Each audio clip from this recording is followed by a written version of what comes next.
So you were on our podcast a long time ago, and you were on there because you had an album coming out. Yeah.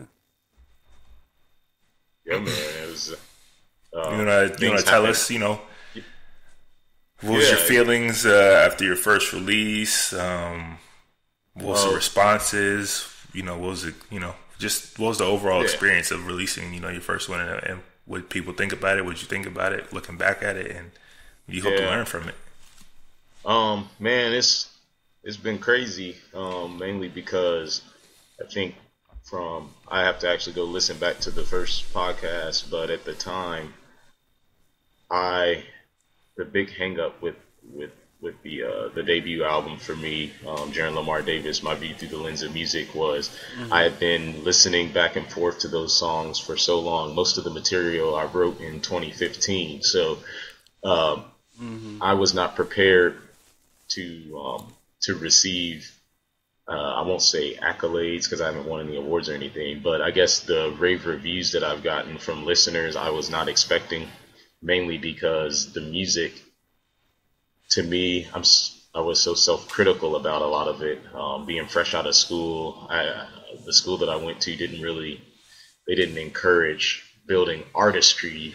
They were more about academia, and I say that to mean like a curriculum, and they teach every kid the same. They weren't developing, Yeah. the individual ability in each musician or artist. They weren't able to identify, oh, this person has, a special gift. So I say all that to say, since I was in school and I was playing drums, it was more so like, oh, he's a drummer. So a lot of people didn't realize I had the wide palette of creativity. Even though I knew I had it, sometimes you bottle up your gift when you know that the people around you. Well, let me ask you, how crucial do you think schooling is for musicians? Not musicians, that want to play in the orchestra or some setting like that, but just musicians who want to be more independently creative and just make music that they want to make. Right now that. Man, that question, I'd say, and this is obviously I didn't go to every single university, but the big percentage of school will be. Because I've always wondered, how can you standardize, something like how to be a musician? Well, really, and that's the problem. You really can't, and the problem is also that schools are behind the times. Just like the labels, they're not. There's some schools that are doing this, like your Berkeley Music in Boston, and there's a few other schools. But for the most part, the majority of them, there's guys that are halfway practicing, or they're not necessarily extremely proficient at their instrument, but they're going to school, they're passing and teaching music, then they get a degree, and so they're professors at these schools. And the problem with that is, one, usually they're only offering a jazz program. If you're not in classical, they're not offering commercial music. There's some schools that are, but the issue with that is jazz, you can't really build a career off of. They're not telling the truth. They're not teaching people electronics and all of the things of our era, because that's what music is now. It's using electronics and being able to do these things. They're not teaching that. So I would say it's not very beneficial from the music side unless you're doing the things that you need to do on your own, like picking a school where there's a lot of kids that are going to graduate and have music careers. Again, like a Berkeley Music, a lot of their musicians that go there, they leave school early. They're not pressured to get a degree. They leave after their first or second year, and they hit the road with Beyonce. One of my friends, she's a trumpet player from New Jersey, and she's been playing with Beyonce for the last 3 years. And I got another girl that went to Berkeley that played. She was on a couple of my songs from my debut album, and she's the house percussionist on the Colbert Show. So I don't believe that she finished school either, because that school was cultivating. They were preparing the students to have that type of career. So when the opportunity came, they didn't pressure you to graduate. And the school that I was at in Missouri, I got ready. I tried to transfer multiple times. One time I tried to transfer to a conservatory in Kansas City, and teacher. He's just like, you got so much you need to learn.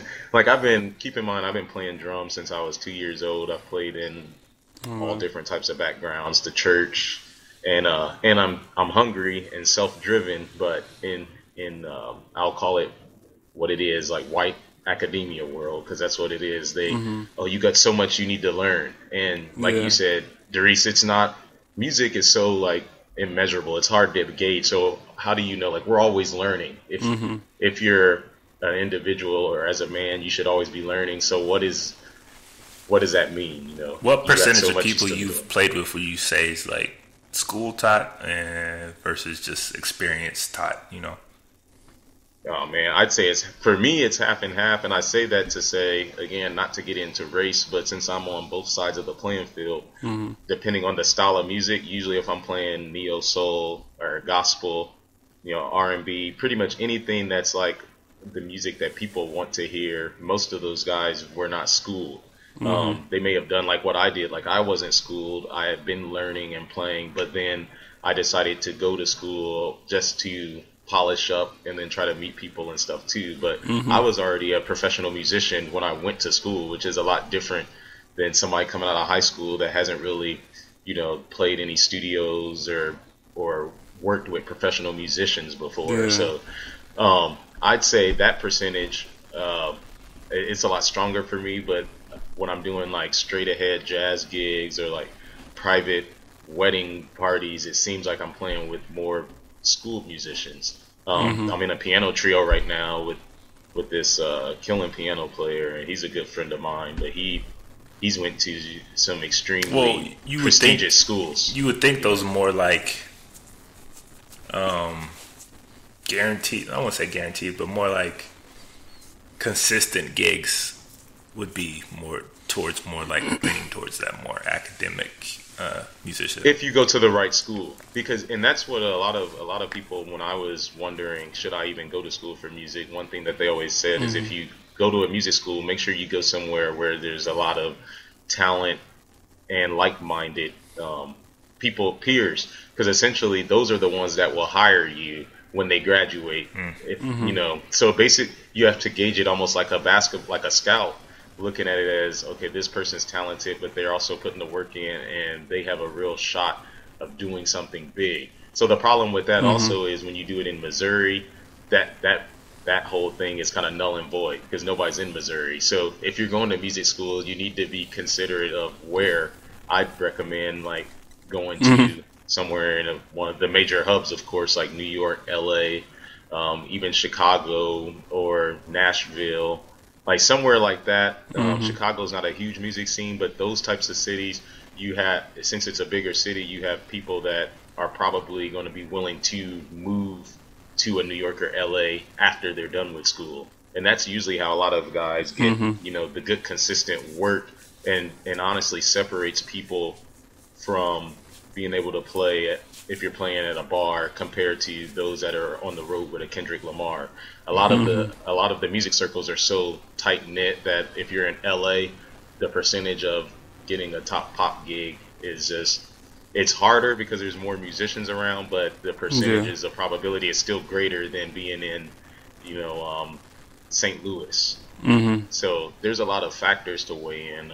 But if school could be a good means to an end too, if you take it serious enough to stay in the practice room practicing for 8, 9, 10 hours a day, which is essentially what I was doing. But it was mainly because I was already married when I went back to school for the second time. So I mean, if you're gonna do if you're gonna do what all of us have done before, like Darice, I haven't kicked it with you personally a lot, but I mean, all of us, we did our share of partying in college. So if you're doing that and you're in music school, I don't know how much it's going to work out for you unless you're one of the few that are just you have a natural knack for music, which some guys actually do, and that's usually what you see when you see guys that didn't go to school.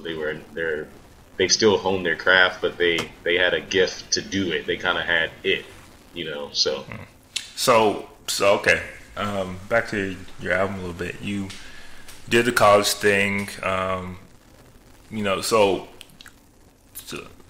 you put it out. So what was the response to it. Oh man, so and that's I forgot we were there, man. My bad. But with the record, man, like I was saying, being that I had spent so much time with it, I produced it myself, so it was a lot of tireless nights of overanalyzing and back and forth. That I was just relieved to have it out, but I wasn't expecting a reception from the album. So after I released it, I got a lot of fantastic reception from a lot of guys, even in the industry that I've looked up to for a long time, that have huge producer credits and Grammys, which was humbling.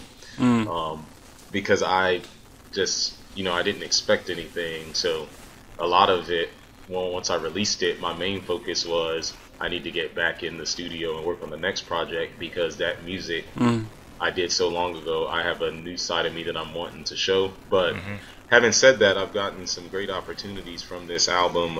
In August, I did the Richmond Jazz Festival. I had a headline spot there, which was super crazy because I hadn't reached out to anybody to get it, and the level of artists that were there, I mean, was everybody from Rakim to Gladys Knight to Brian McKnight, Frankie Beverly, Joe Scott was out there last year, and Erykah Badu. So it's really interesting when they emailed me about doing a spot.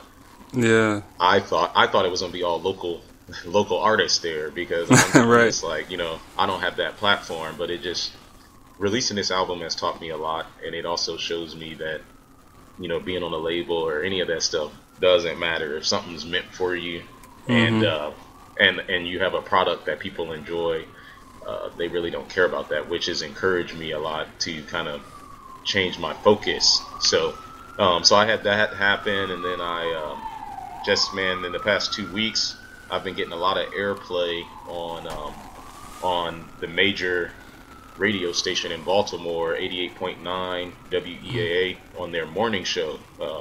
They were doing this fundraising drive for the station, and I listened to it every morning. So I was listening to it, and they were taking $100 donations for people with small businesses.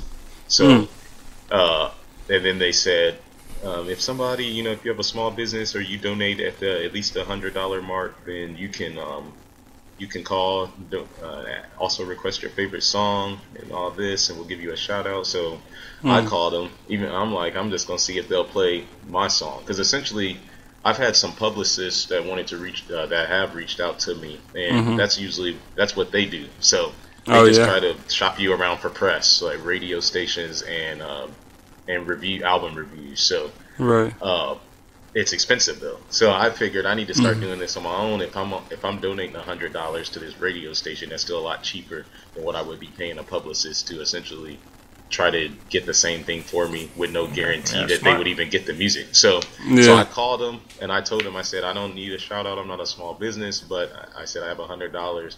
I got and I have one request, that you play a song from my debut album. So then they start asking me, like, what kind of music is it, this and that. So I gave them a song off my album, 4, which a lot of people like, and I told them, I was like, a lot of people like this one, so I'll let you play that. So before they played it, they pronounced my name all wrong and all that. So I called them while the song was playing to tell them my name, and the one girl, she's like, yo, this is dope and all this. So she's all excited, taking all my information down. So it's crazy, man. That's tight.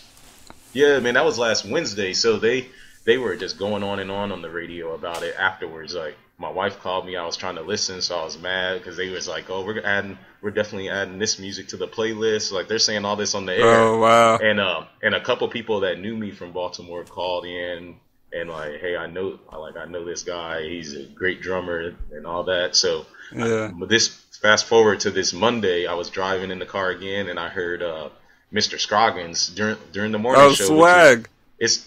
So I thought my phone had went off because I had it plugged into the aux cord. I'm like, man, I thought my phone started glitching. Yeah. I was like, oh man, they playing my music again. So apparently, man, they played different songs on my album all week this week. One of the girls that runs the radio show commented on my Instagram today. She's like, we got to get you in for for a performance live on the air. So I'm kind of Ooh. taking it all in because it seems like Hey, don't forget who put you on first. yeah, man. Oh yeah, man. This has been seriously though. This has been a conglomerated effort, and the I really appreciate you guys mainly because we're kind of growing in our industries at the same time, and with that, Yeah. there's a lot of risk on taking guys like even interviewing somebody like me who like I don't consider myself to have a name. I definitely don't as an artist. Like as a freelance musician, Hmm. I do a little bit in certain parts, but it's different when you're leading the band, especially as a drummer. Hey, we all nobody's out here till one day we somebody. Well, Yeah. yeah, that's it, man. But it's a matter of being able to see that vision. A lot of people don't. Like I, even when I'm picking my band, I look at kind of the guys of who can grow, like who already plays at this level, not necessarily who has a name already. Hmm. But a lot of people don't think like that. So I definitely appreciate the press that you've gotten me, even just through you guys' avenues. And of course, it won't be the end, man. Like this is something 10, 15 years from now we'll So be able to look back and yeah, I laugh. mean, so it sounds like response has been great. People loved it. I mean, four that was definitely one of my favorite tracks off the album, if I remember Man, correctly. man, Um, I appreciate that. Before you Yeah. go on, too, the crazy thing about Four, man, is that that song. I mean, I'm super transparent, so even if I'm on the podcast, I have to tell the truth. But that one was the one I had the most concern about, mainly because there were a lot of issues during the recording process that I wasn't happy with. I brought in different musicians and tried to patch up things, and I just put a lot of manufactured Mm. work on into that song compared to everything else that seemed to flow naturally. So it was really interesting after the fact that most people they're just like, oh man, like I love Mm. Four because I went through three bass players. Like it was a disaster trying to find the sound that I was hearing in my head. So Right. hey, it so be like it's that sometimes, interesting, man. man. Yeah, man. I'm learning as I go. So, and that's the other part of when you're being a producer. I have to kind of sometimes take friendship and self out of the equation and look at the bigger picture, which is tough for me, man, because I consider myself somebody that gets along with most people and also try not to burn bridges. So it's interesting when I have to go different directions like that. But it Mm. worked out. So. Sounds like it. So now that that's out, what you got? I'm sure you cooking something up. Yeah, man. I mean, it's hard for me to talk about things when it's not done already. But I'm Okay. working. But I mean, I move in silence, but I'm here on the air, so it's good to advertise. But yeah, I'm getting ready here in the next couple of months to start working on my next project, which is I'm hoping it's going to be crazy, man. The ideas I have for it, it's definitely theme based. It's kind of based off of one idea, so it's definitely going to be more of a storytelling type of album compared to Mm. this last one with a lot of dark, I say dark things revolving around just. This sounds cliche, but there police brutality. But there was mainly one Hmm. situation that really stuck with me. This kid in Pittsburgh in June got killed by a police officer, and Hmm. what made this situation? He was 16, but what made it unique was I saw myself for the Mm. first time because this kid, he was somebody that was a honor roll student. I was always a good student, but Hmm. he also he lived that double life of wanting to be cool, which I feel like I skated out a lot of situations that I should have been killed for sure in high school. Mm. Um, he was riding in the car doing whatever he was doing, but I think they had just did a drive by. So Mm. it was the situation that really resonated with me was here's this kid that's he was always involved with community service and helping people. He's 16. He write poetry. He was an honor roll kid, but then he also, depending on when you saw him, Hmm. he was this thug. So he was doing Right. he was doing both at the same time, which is unusual because a lot of guys they're either one or the other. Yeah. So I felt like I was a wannabe, if anything, just for the people that I hung around and the situations that well, man, that God kept me out of, because I've seen a lot, and a lot of my friends now, I man, mean, trying to be cool, man. That's the downfall of a lot of people, yeah, and For real. until especially the black community, until that fake gangster shit, that whole gang banging, selling drugs shit, until that shit's no longer seen as cool, people gonna keep falling into that dumbass trap. Like that it, shit's just it, not cool, bro. Like, exactly, but we but man. we but we definitely glamorize that part and make it seem cool, so people definitely keep Yeah. falling into that trap, man. Yeah, Mm-hmm. man. So I kind of revolve. I got a lot of stuff around that that theme, along with the fact of the reasons behind why they shot him. I mean, he was running from out of the car because he was scared, but it was one of those things where Yeah. it was like he was lawless. And I went back to another situation from St. Louis, the Dred Scott case, where the Supreme Court Mm-hmm. ruled that black people didn't have any laws that the white man had to respect. So I'm tying a lot of things into that, along with my upbringing, and I'm doing it through. It's gonna probably still be a jazz album because that's just what people say, but Mm-hmm. it's a lot of funk, Yeah. hip hop. I'm there for that. Yeah, man. I still say just like how I described the last album, but different sounds. Mm-hmm.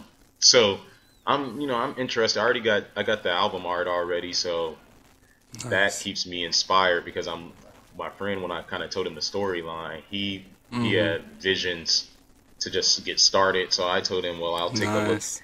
just let you do what you do, and looking at some of the work, I don't want to talk about it too much yet, but it gets me in a different zone. So I'm Yeah. really excited about recording this one. Darice, I hope that we can link up, because I'm going to be recording it in Brooklyn. So Yeah, um, man. For I'll sure. definitely be in contact, um, so we can break some bread together, man, in person. All right, Absolutely. if it's anything like the first one, man, sounds dope. Sounds like something I definitely cannot wait to hear. And of course, Oh yeah. we'll be right there to tell people, go check it out, go listen to it, put it on the site and everything, just like last time. But And I have to appreciate do that, man. have to do a little more. I'm cook up a little something more for the collab next time too, for sure. Oh yeah, man, dude, I got this, and off record, we'll definitely talk. I got some things I'm just not completely ready to share yet. Even as of today, some crazy good information, but even with the collab stuff too, I think some of the music on this album will definitely be able to work for some of the visions that you have for your brand. So I'll be sharing some of that with you before it's released, just to get your Definitely, thoughts. definitely, um, definitely. Nice. So, I'm gonna keep this